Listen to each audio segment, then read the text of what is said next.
بسم اللہ الرحمن الرحیم۔ دوستو، وہ کون سی عورتیں ہیں کہ جن کی کوئی بھی نماز قبول نہیں ہوتی؟ تو پیارے دوستو،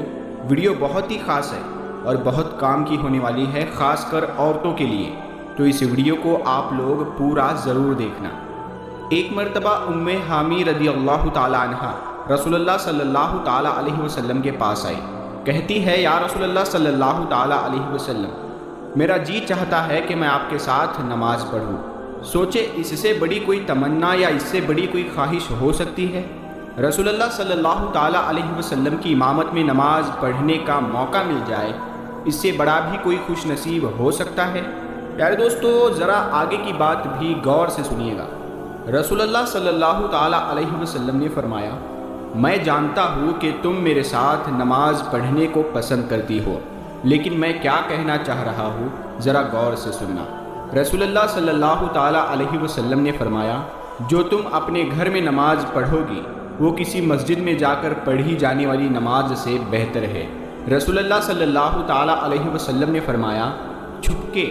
جو عورت نماز پڑھے گی وہ سب سے بہتر ہوگی۔ ام حامی رضی اللہ تعالی عنہ نے جب یہ بات سنی تو وہ واپس چلی گئی۔ انہوں نے گھر کے کونے میں نماز کی جگہ طے کی،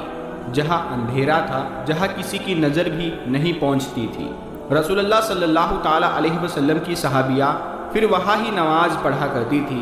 یہاں تک کہ وہ اپنے رب کے پاس چلی گئی۔ پیارے دوستو، کیا آپ نے کبھی یہ سوچا ہے کہ کوئی عورت گھر کے کام کاج، بچوں کو کھلا پلا کر، شوہر کی فرما برداری کر کے، جب اس کا تھکاوٹ سے برا حال ہو جائے، سردی کا موسم ہو، رضائی اور کمبل میں لیٹی ہوئی ہو، سردی سے تھر تھر کانپ رہی ہو، اور پھر اللہ کی پکار یعنی اذان کی آواز سن کر گرم کمبل چھوڑ کر وہ عورت سخت سردی میں ٹھنڈے پانی سے وضو کرے، ٹھنڈے پانی اور سردی کی وجہ سے جسم کے رونگٹے کھڑے ہو جائے، سردی سے جسم کانپ رہا ہو، سردی ایسی ہو کہ دانت بج جائے، پھر بھی ایسی عورت اللہ تبارک و تعالیٰ کی رضا اور ثواب کی نیت سے وضو کرے اور پھر سردی کو برداشت کر کے نماز ادا کرے اور اس کی نماز ہی قبول نہ ہو، کیا ایسا ہو سکتا ہے؟ تو دوستو، جی ہاں، بالکل، کیونکہ رسول اللہ صلی اللہ تعالیٰ علیہ وسلم نے فرمایا تھا، جو عورت جوان ہو جائے جب تک سر پر دوپٹہ نہیں، اس کی نماز قبول نہیں ہوتی۔ اور آپ نے یہ بھی فرمایا کہ جو اپنے بالوں کو نہیں ڈھانپتی اس کی بھی نماز قبول نہیں ہوتی۔ رسول اللہ صلی اللہ تعالیٰ علیہ وسلم نے فرما دیا کہ اگر کوئی عورت خوشبو لگا کر مسجد میں جاتی ہے اور اس کی خوشبو دور دور تک پہنچ جاتی ہے تو جب تک یہ عورت غسل نہیں کر لیتی اس کی نماز قبول نہیں ہوتی۔ اسی لیے فرمایا، اے عورتوں کی جماعت، تم میں سے کوئی مسجد میں جانا چاہے تو خوشبو لگا کر نہ جایا کرے، جب تک ایسی عورت غسل نہیں کر لیتی اس کی نماز قبول نہیں ہوتی۔ پیارے دوستو،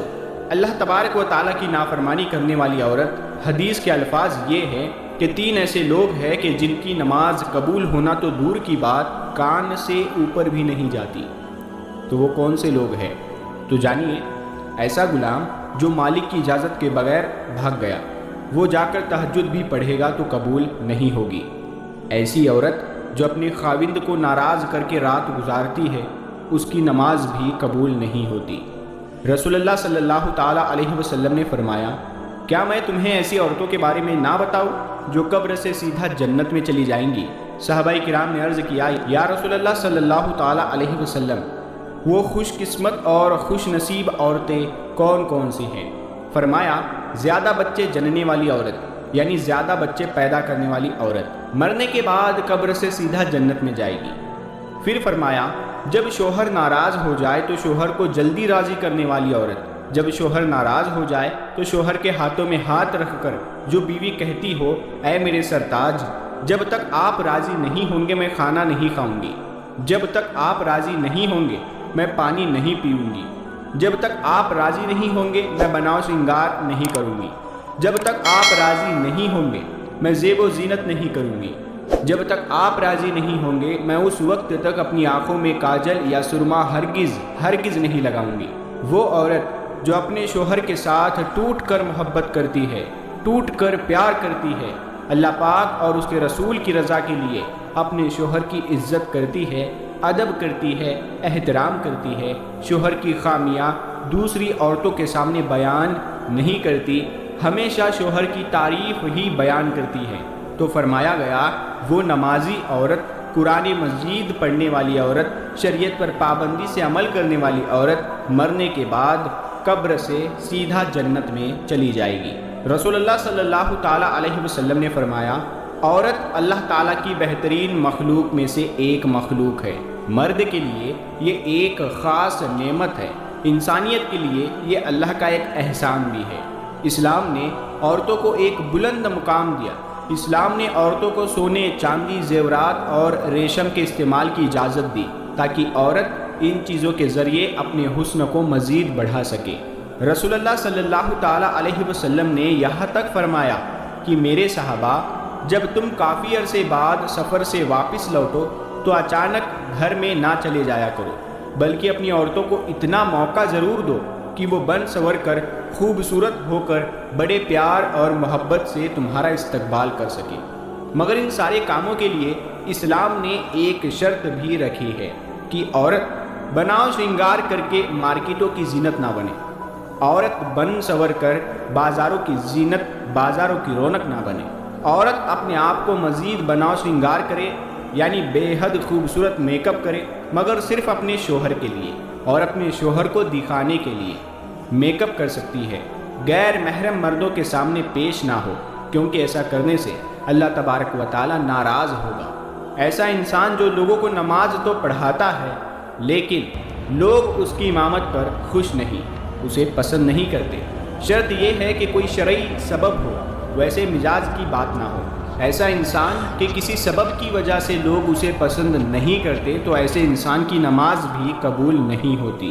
اور صحیح التغریب کی روایت بھی سننے والی ہے، فرمایا ایسے انسان کی نماز بھی قبول نہیں ہوتی کہ جس کو کہا گیا کہ تم جنازہ نہ پڑھاؤ لیکن پھر بھی وہ ضد کرتا ہے کہ میں ہی پڑھاؤں گا، کہتا ہے کہ میں ہی پڑھاؤں گا اور ضد کرتا رہتا ہے، تو یہ کوئی نمبر لینے والی بات تو نہیں ہے کہ اس پر کوئی جھگڑا کیا جائے کہ بس میں پڑھاؤں گا کوئی اور نہ پڑھائے۔ کسی عام مسلمان جو کلمہ پڑھتا ہے، عقیدے والا ہے، اس کے پیچھے ہم سب کی نماز ہو جاتی ہے، کوئی حرج نہیں ہے۔ اگر علم والا بھی یہ سوچے کہ نہیں ایسا نہیں ہوگا تو پڑھوں گا، تو یہ علم کا رنگ تو نہ ہوا، علم کا رنگ تو یہ ہے کہ میرا پیارا بھائی پڑھے گا، میں اس کے پیچھے پڑھوں گا۔